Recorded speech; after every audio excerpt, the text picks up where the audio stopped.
এভাবে ঢেলো না প্লিজ। এটা মজা হবে স্প্রিঙ্কলটা। কথা বলো। তারপরে স্প্রিঙ্কলটা এটার মধ্যে নিয়ে নিতে পারো, সবগুলো দিও না। তারপর আমি রেখে দেই ওখানে, আমি রেখে দেই। We make a special donut with something else. Let's make it by myself.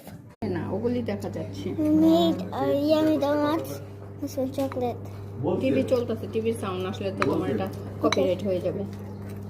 We made a nice chocolate. Okay, now it's ready. It's ready. আর এটা অনেক রাত্রে বলতে হইলো 11টা 12টা। কি দিচ্ছ তুমি? এটা হচ্ছে sand. Sand. One more cockroach. ককরোচও দিয়েছো? আর এটার মধ্যে কি দিয়েছো? ওটার মধ্যে white. হ্যাঁ।